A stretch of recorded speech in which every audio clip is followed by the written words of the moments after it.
Greetings, dear friends. The creators of Payday 3 revealed what changes will be made in the game's heists compared to the previous parts.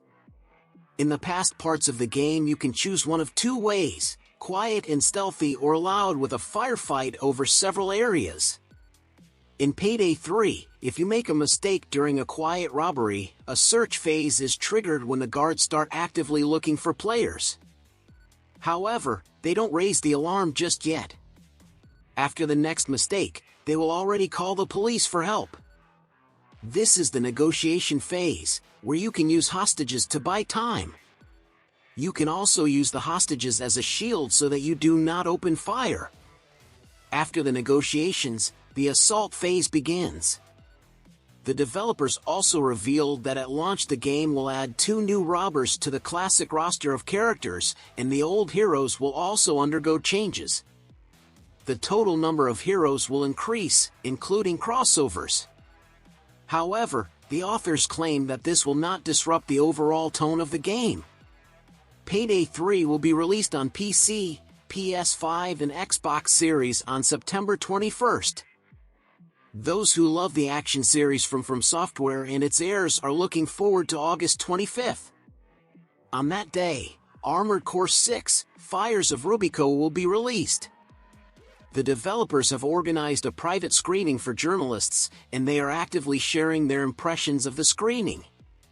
So, in the new Armored Core there will be no open world, but the game's locations will be enough space to run wild.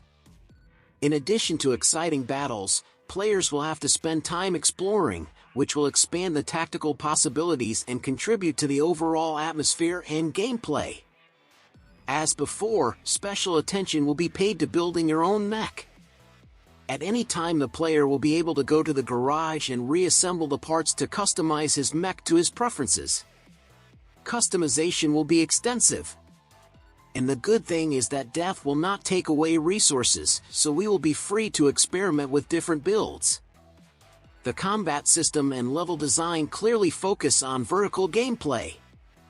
Mechs will be equipped with flight engines and taught to maneuver sharply in the air to dodge enemy projectiles. If enough hits are dealt to the enemy, he can be stunned, making him more vulnerable to further damage. Finally, our mech will have a quick dash followed by a melee strike. However, it is worth remembering that the enemies are also proficient in this technique.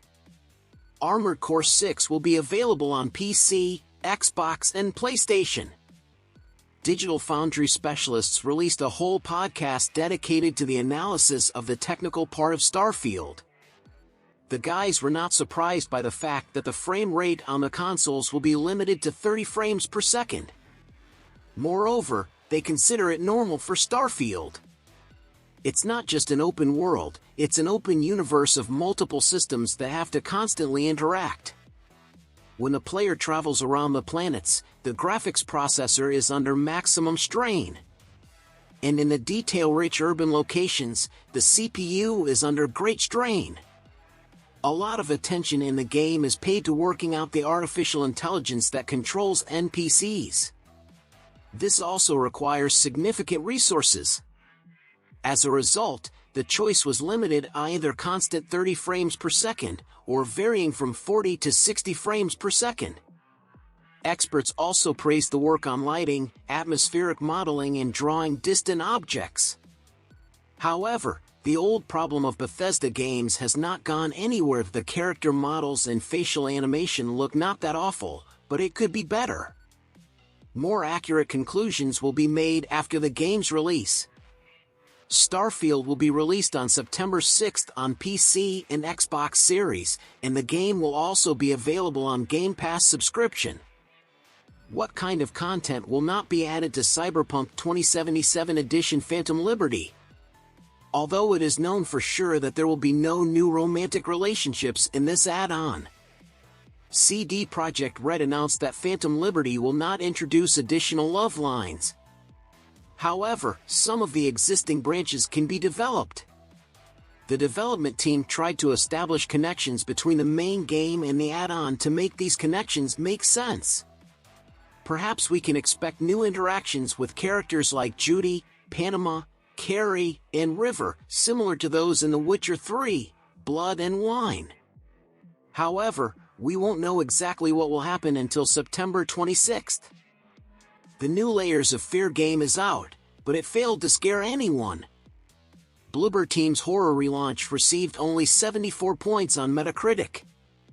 The graphics were great, and the atmosphere is good, and the story even seems to have gotten better. However, as a horror game, it didn't perform at its best, as a reviewer from IGN points out. Layers of Fear is a 13-hour journey through creepy hallways rather than a plunge into darkness. The scary moments are all too predictable, making the game quickly stop being scary. Layers of Fear is available on PC, PS5, and Xbox Series. The developers from Deck 13, the same ones who once spawned the two parts of The Search, are hard at work on a new open-world action game, Atlas Fallen. The team has published a big gameplay trailer, which describes the main elements of the game.